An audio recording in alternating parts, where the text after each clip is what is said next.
The gate agent at Portland International asked if I was traveling for business or pleasure, and I told her neither. She smiled the way people smile when they are not sure what to do with an honest answer. I was 63 years old, standing at a departure gate on a Friday morning in November, with one carry-on bag and one checked bag and a boarding pass folded into the front pocket of my navy wool coat, the one with the missing third button I had never gotten around to replacing. I had a cup of coffee in my right hand and nothing pressing in my left, and the gate area was mostly quiet, and a man 2 rows over was asleep with his mouth open, and the departure board said 7:15 and on time, and I thought, good. I was leaving a city I had lived in for 31 years. I was leaving without telling my mother. I was leaving without telling my sister Renata or my brother Hector or anyone else I shared a last name with. I had made my decision at 11:40 on a Wednesday night 6 weeks earlier, at my kitchen table, with a cup of Earl Grey tea and a printed itinerary folded in my purse, and I had not wavered once. My name is Lorena Vasquez. I was a licensed practical nurse for 22 years before I took early retirement at 59, and for the 3 years that followed, I had been the primary caregiver for my mother, Esperanza, who was 79, who lived alone in a 2-bedroom apartment on Collinwood Road in northwest Portland, and who had a heart condition that required regular monitoring, a pharmacy regimen that required active management, and a disposition towards self-sufficiency that made her difficult to help and impossible to leave alone. I want to be precise about what the caregiving looked like because I find that when I describe it in general terms, I was her caregiver, I looked after her, people picture something occasional, something supplementary. They picture a daughter who stops by on weekends. What I was doing was not that. I drove to Collinwood Road 5 days a week. On Thursdays, I cleaned the apartment, floors, kitchen, bathroom. The windows she liked kept clear because she watched the street. On Sundays, I did the grocery run, which meant leaving my apartment by 7:30, arriving at the store by 8 when it was quiet, and being at her kitchen by 9 to unpack and restock and check the small handwritten ledger I kept in her kitchen drawer. 14 medications in 7 bottles, each with its own schedule and its own refill window and its own pharmacy, because 2 of them had to be called in and 1 had to be picked up in person because the insurance would not authorize automatic delivery. Every 6 weeks, I drove her to her cardiologist on Burnside Avenue, Dr. Mira Osei, who had a waiting room that smelled like lemon cleaning solution and who spoke to my mother in exactly the right register, not slow, not loud, not condescending, and who told me privately after the appointment in September that my mother's numbers had stabilized and I was doing good work. I thanked her. I drove home and ate dinner standing over the sink. On 11 separate occasions over 3 years, I slept on my mother's pull-out sofa because her blood pressure had spiked and I was afraid to leave her. The pull-out sofa had a bar that crossed the middle of the mattress, and I slept around it each time, waking every few hours to listen for her in the next room. I am describing all of this not to generate sympathy, but because context is everything. What happened in October cannot be understood without it. My sister Renata lived 40 minutes away in Beaverton. She came at Thanksgiving and Christmas, and occasionally for my mother's birthday in June. She sent flowers on Mother's Day. She called my mother on Sunday evenings, which I know because my mother mentioned it and seemed pleased by it in a way she did not seem pleased by the groceries I had just unpacked. My brother Hector lived 12 minutes from my mother's apartment. He came on Sundays to watch the game. He occasionally fixed things, a cabinet hinge, a leaky faucet that took him 4 Sundays to get around to. He had, at various points, referred to what I did for our mother as Lorena's thing. As in, that's more Lorena's thing than mine. I heard him say this once to a friend on the phone, and I had been in the kitchen washing dishes, and I did not correct him. I kept washing the dishes. I set them in the rack.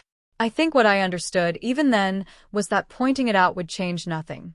The roles had been set for a long time. In families like mine, and I think you probably know this if you are listening, the person who shows up becomes the person who is expected to show up, and the expectation calcifies, and eventually it is not even noticed. It just is. Renata and Hector were not deliberately unkind to me. They were operating, without reflection, on an arrangement that had been tacitly agreed to years ago. I was the nurse. I was the one who did that sort of thing. I was, in some unspoken calculus, the least likely to leave. That was not a characterization of me they had gotten from nowhere. I had trained them over many years to believe it. And understanding that, really understanding it, not just as a thought but in my gut, at the kitchen sink, with the dish rack filling up around me, was the thing that changed very quietly in my last year in Portland. The lunch that changed everything happened on a Tuesday in October, the 14th, at a restaurant on Northwest 23rd that my mother had been going to for a decade. She had a standing weekly lunch with 3 women: Doris, who had been her neighbor on Collinwood Road for 15 years, Patricia, who she had met at church in the early 90s, and a woman everyone called Bet, who had relocated from Albuquerque in 1987 and mentioned it often enough that you did not forget it. They met in a booth by the window, and they ordered the soup, and they talked about their grandchildren, and their health, and the particular variety of neighborhood complaints that women in their late 70s have refined into an art form. I had driven my mother there at 11:30. I found parking, walked her to the door, confirmed she was settled, and drove around the block to the pharmacy on Thurman to pick up a refill for her blood pressure medication, $43.82, which I paid because she had forgotten her wallet, and it was simpler.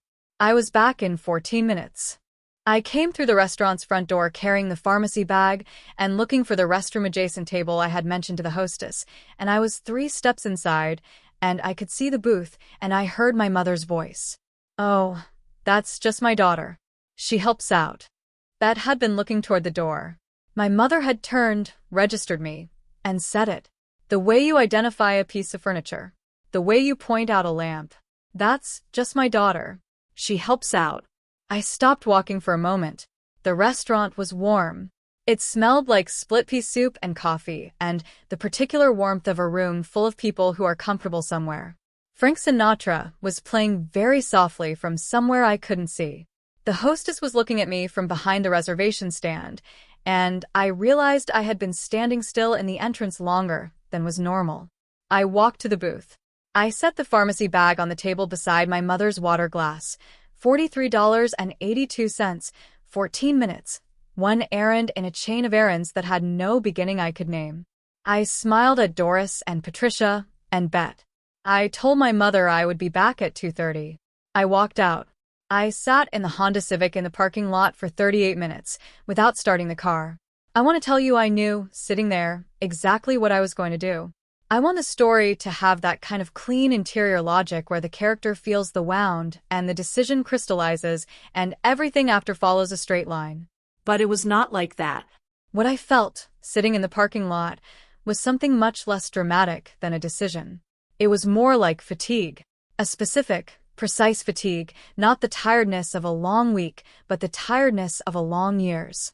The kind that has been accruing in small increments for so long that you stopped noticing it until, at 11:30 on a Tuesday outside a restaurant on Northwest 23rd, you sat in a parking lot and realized with quiet certainty that you were completely, utterly done. That's just my daughter. She helps out. 107 prescriptions. 41 cardiology appointments. 11 nights on a pull-out sofa with a bar across the middle. 62 miles on a Tuesday for a pharmacy errand and a $43.82 refill paid out of my own pocket. She helps out. I sat in the car until I could breathe normally. Then I called my friend Cecilia. Cecilia Okafor had left her own family's orbit 8 years before my parking lot afternoon. She had not done it with confrontation or announcements or the kind of exit that generates stories. She had simply, one autumn, moved to Asheville, North Carolina, found a part-time position at a pediatric clinic, adopted a garden, and built a life that was entirely and deliberately her own. We had been friends since our nursing program in 1988, and we talked every 2 weeks on the phone, and she had been listening to my updates about Collinwood Road and Hector's Sundays and Renata's holidays with the patient attention of someone who already knows how a particular kind of story ends. I told her what happened in the restaurant. She was quiet for a moment. Then she said, "How did it feel?" I said, like I had been standing in a room for 3 years and no one had noticed I was there. "When you picture yourself a year from now," she said, "where are you?" I looked at the cracked windshield.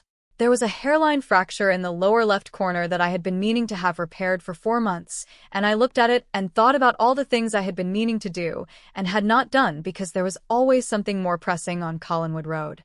"Not here," I said. That was how it started. Cecilia told me about a property manager in her neighborhood named Daniel Rowe who had a small rental coming available in January. She texted me the listing that evening.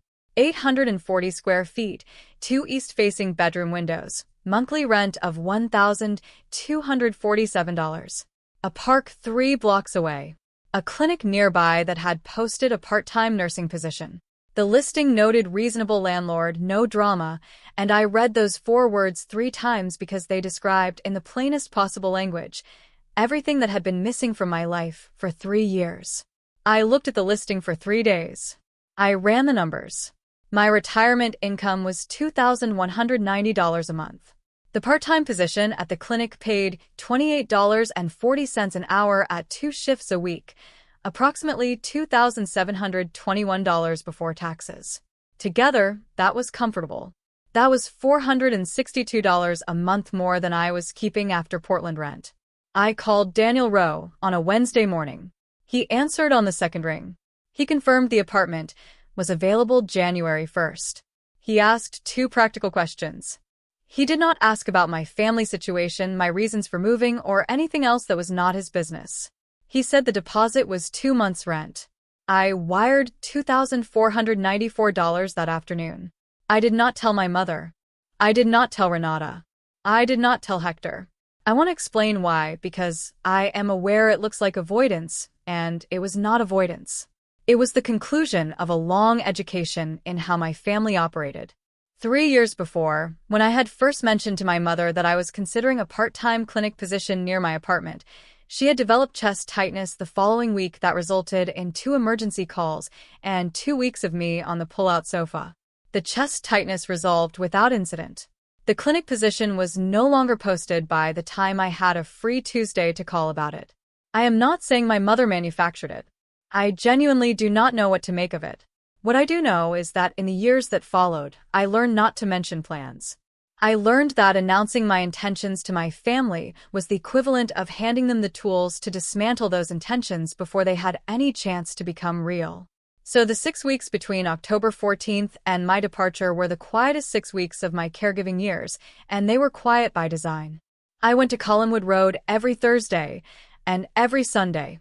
I drove my mother to her November 12th cardiology appointment with Dr. Osei, who told us the numbers were holding. I filled the November prescriptions. I cleaned the apartment on the 20th. I did the grocery run on the 23rd.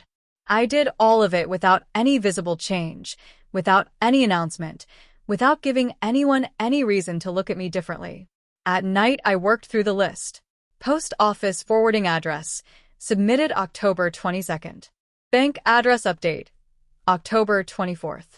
Medical records transfer request to Dr. Farrow's office in Asheville, referred by Cecilia, October 28th. Car listing posted online, with my building manager Patrice named as point of contact for viewings, November 3rd. Furniture donation scheduled with a charity pickup service for Thursday, November 20th, after my mother's cleaning, November 5th. Flight booked, November 7th. Portland to Asheville, 7:15 a.m. One way. Window seat. The receipt for the flight sat in the passenger seat of the Honda Civic for 3 days before I moved it to my purse. I don't know why I left it there. Maybe I needed to see it when I got in the car each morning. Maybe it was a small proof that the thing I was doing was real. It was the Wednesday night 2 weeks before my flight, at 11:40, that it broke open. I was at my kitchen table. The printed itinerary was folded in my purse on the chair beside me. I had been going over the transition checklist again, not because anything was missing, but because checking it was the one thing I could do in the evenings when the rest of the planning was done, and the quiet got large. I had a cup of Earl Grey from the tin, with the dent on the lid.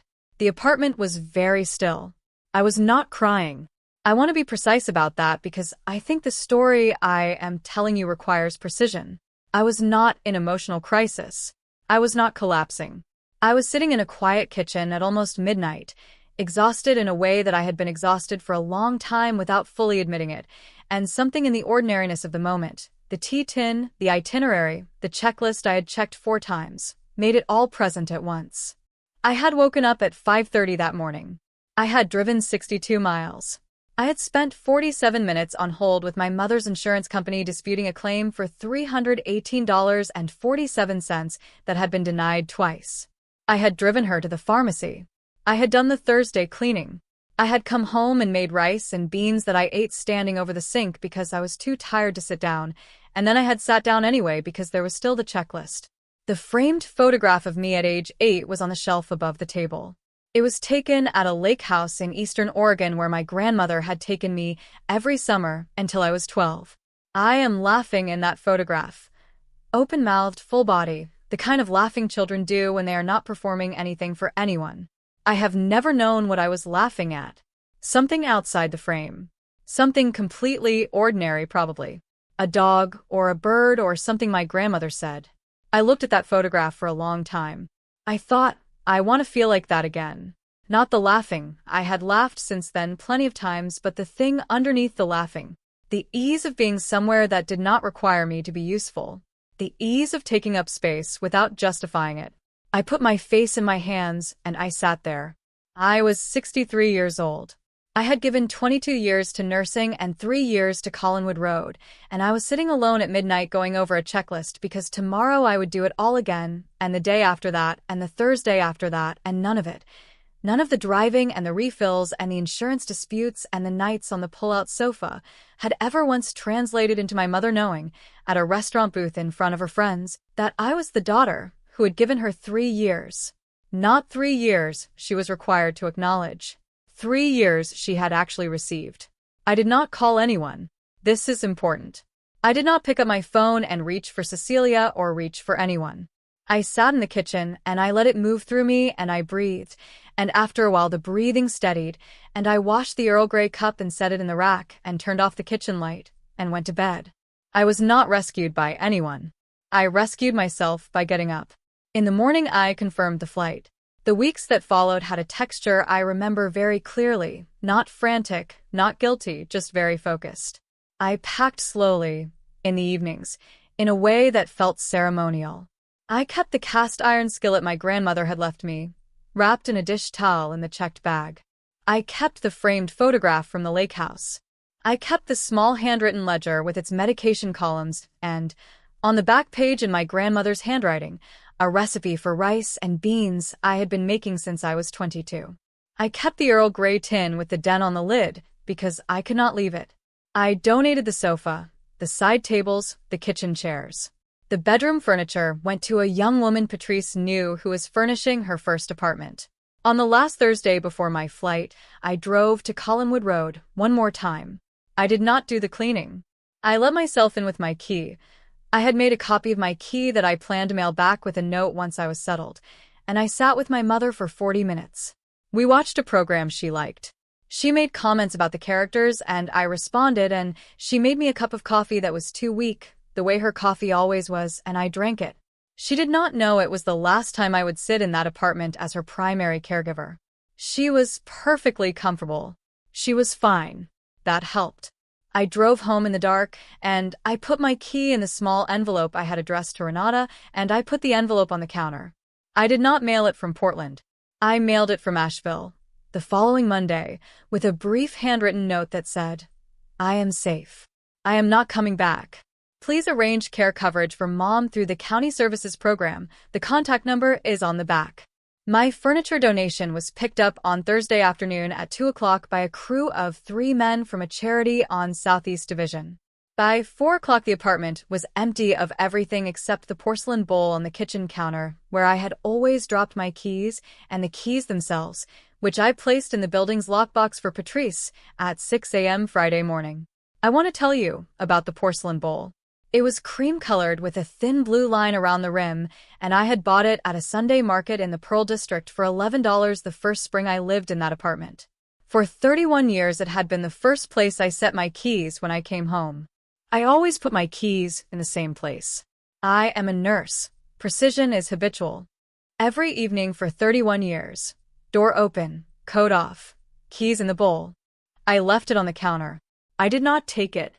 I stood in the empty apartment at 5:50 in the morning with my carry-on bag and my checked bag at my feet, and I looked at the bowl, and I made a deliberate decision to leave it.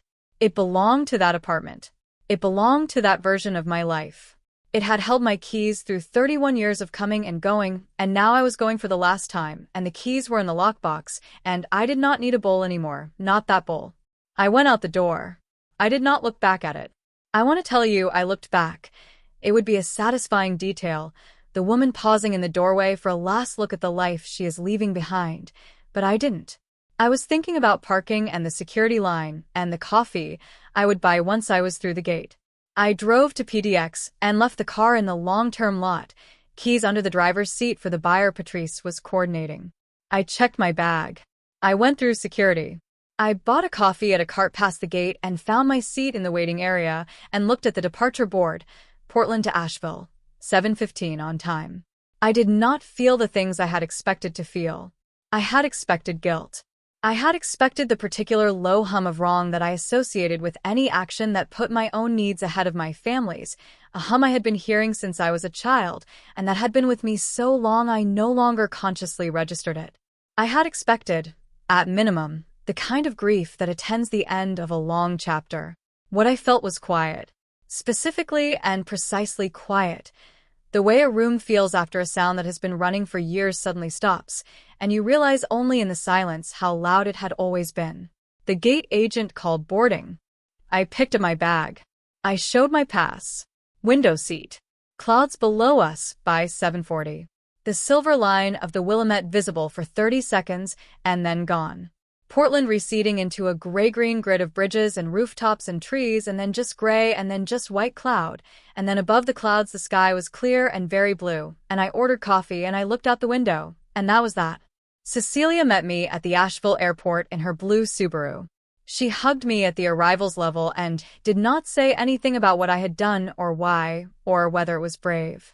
She said, "You look tired." And I said I was, and she said, "I have soup." And I said that was exactly right. I slept 10 hours that first night in her guest room.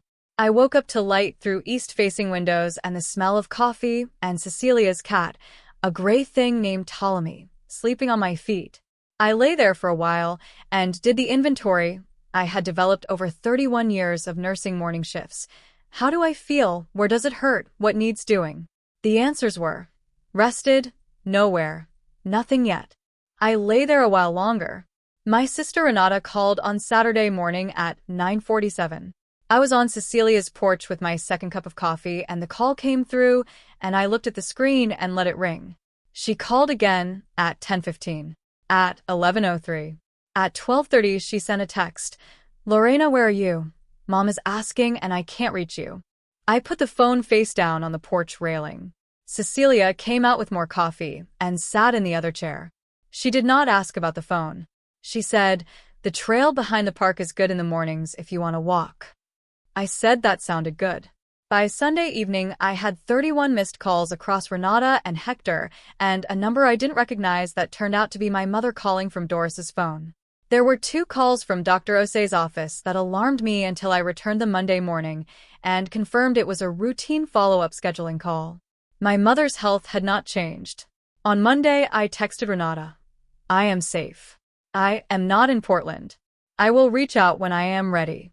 Please look at the County Home Care Services program. I included the contact information in the letter I mailed." She sent 14 messages back inside the hour. I read each one. I did not respond to any of them. I started the part-time position at the clinic on the first Tuesday of January. 2 shifts a week. Pediatric intake nursing.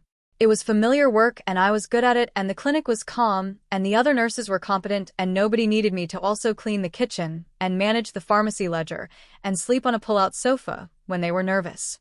In February, I began seeing a therapist named Dr. Anita Farrow, whose office was 2 streets from my apartment and whose waiting room had good natural light and a plant that was actually alive, which I considered a credible indicator of her general approach to sustaining living things. I saw her every other week. Dr. Farrow did not tell me I had made the right decision. She did not tell me I had made the wrong one. She asked me to describe what a normal Tuesday looked like in Portland, and then what a normal Tuesday looked like now, and what the difference felt like in my body. I said the first version felt like wearing a coat 2 sizes too small. She wrote that down and said, "Tell me more about that." I got a cat in February as well. Orange tabby, male, approximately 2 years old, found through the shelter 3 blocks from the apartment. I named him Walter, which is not a cat name, and I knew it was not a cat name, and I named him Walter anyway because he had the bearing of someone who had made a series of deliberate choices and stood behind all of them. He slept at the foot of my bed and occasionally on my laptop, which was inconvenient. I did not mind. In March, Hector called. He said, "Mom's really upset." I said, "I know." "You could have warned us," he said. "You could have said something." "I tried to say something for 3 years," I said. Not in those words, but I tried. Nobody was listening. He was quiet. "I'm not coming back to Portland," I said. "I want to be clear about that. I'm not resuming the caregiving arrangement. If Mom needs more care than you and Renata can provide between you, the county home care program is set up, and I included the contact number in my letter. They can arrange a home health aide, meals delivery, transportation. It is a well-run program, and she qualifies." He said, "That's cold, Lorena." I sat with that word. Cold. I thought about the 41 cardiology appointments, the $43.82 pharmacy run on October 14th, the 11 nights on the pull-out sofa, the 47 minutes on hold for a $318.47 insurance dispute that was not my responsibility. I thought about standing in a restaurant doorway holding a pharmacy bag while my mother pointed me out to her friends the way you point out a coat rack. "It's a boundary," I said. "Those aren't the same thing." He didn't call back for 6 weeks. When he did, he asked how I was doing. I told him. It was a short conversation and a civil one, and I thought afterward that it was perhaps the most honest exchange Hector and I had managed in a decade. My mother called in April.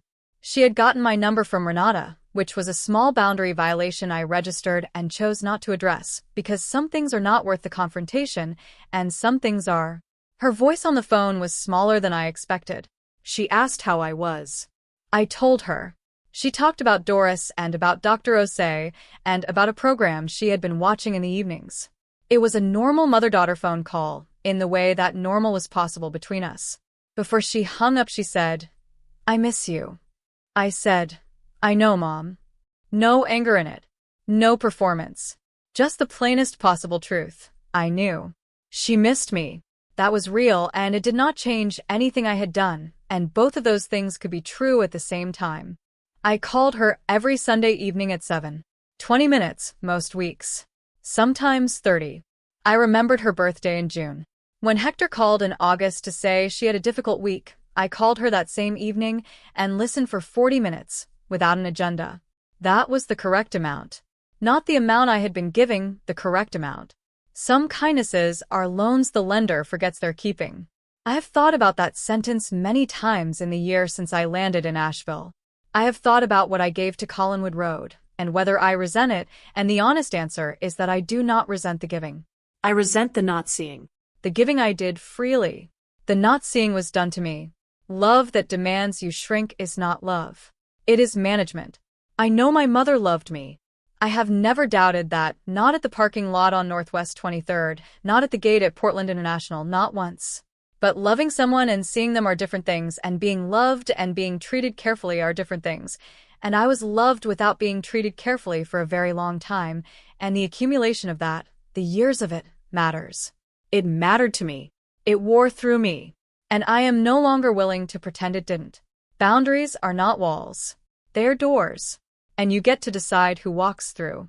The east-facing windows in my bedroom let in light at 6:30 in the morning. I wake before my alarm most days. Walter is at the foot of the bed. The park is 3 blocks away. Dr. Farrow's waiting room has good light. The clinic has competent nurses. Cecilia is 10 minutes away. My Tuesdays are my own. I am 63 years old, and I am not the smallest person in any room I am currently in. Forgiveness is not access. Understanding is not reunion. Compassion is not a key to my front door.